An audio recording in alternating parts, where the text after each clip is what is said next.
नमस्कार। आज हम बात करेंगे हिंदी पाठ्यक्रम कोड संख्या 002 कक्षा 10वीं हिंदी के विषय में।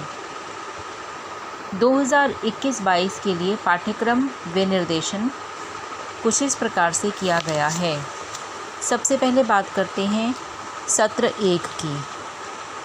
पहले सत्र हेतु जिन पाठों को शामिल किया गया है, सबसे पहले उन्हें जान लेते हैं।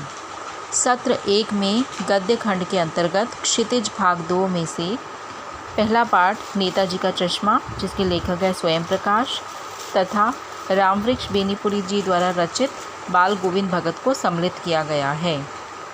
काव्य खंड के अंतर्गत सूरदास के पद तथा तुलसीदास जी की कविता राम लक्ष्मण परशुराम संवाद को वर्ष 2021-22 के प्रथम सत्र के लिए शामिल किया गया है।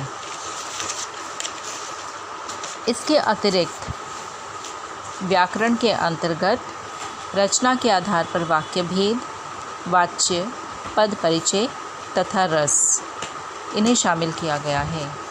आइए अब एक बार प्रश्न पत्र की रूपरेखा के विषय में जानकारी ले लेते हैं। पहला प्रश्न जो है वो अपठित गद्यांश व काव्यांश पर आधारित बहुविकल्पी प्रश्नों का होगा। पहले प्रश्न के 2 खंड होंगे। अ खंड के अंतर्गत एक अपठित गद्यांश दिया जाएगा, जिसमें से 5 अंकों के बहुविकल्पी 5 प्रश्न पूछे जाएंगे। ब खंड में अपठित काव्यांश पर आधारित 5 बहुविकल्पी प्रश्न पूछे जाएंगे। ये दोनों प्रश्न 5-5 अंकों के होंगे। तो इस प्रकार से कुल मिलाकर पहला प्रश्न आपका 10 अंकों का हो जाता है। दूसरा प्रश्न व्याकरण पर आधारित होगा, जिसके अंतर्गत कुल 20 प्रश्न पूछे जाएंगे। इन 20 प्रश्नों में से छात्रों को 16 प्रश्नों के उत्तर देने होंगे। ये बहुविकल्पी प्रश्न होंगे और प्रत्येक प्रश्न जो है वो 4 अंकों का होगा।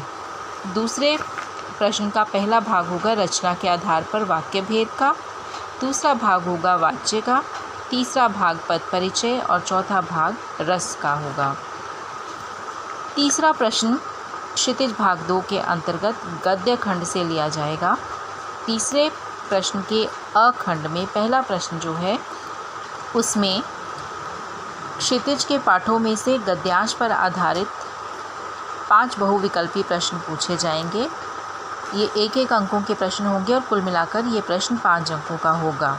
दूसरा प्रश्न गद्य पाठों के आधार पर 2 बहुविकल्पी प्रश्न पूछे जाएंगे। ये प्रश्न 2 अंकों का होगा। तीसरे प्रश्न का ब भाग काव्य खंड पर आधारित होगा। इसमें काव्य खंड के अंतर्गत 2 प्रश्न पूछे जाएंगे। पहले प्रश्न में कविताओं में से काव्यांश के आधार पर 5 बहुविकल्पी प्रश्न पूछे जाएंगे और दूसरे भाग में कविताओं के आधार पर 2 बहुविकल्पी प्रश्न पूछे जाएंगे। तो इस प्रकार से तीसरा प्रश्न जो हो गया वो 14 अंकों का हो गया।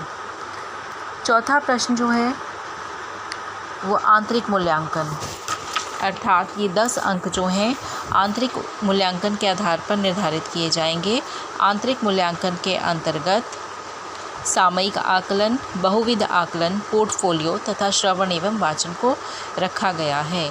तो इस प्रकार से सत्र 1 कुल 50 अंकों का होगा, जिसमें से 40 अंकों का लिखित प्रश्न पत्र पूछा जाएगा और 10 अंक आंतरिक मूल्यांकन के निर्धारित किए गए हैं।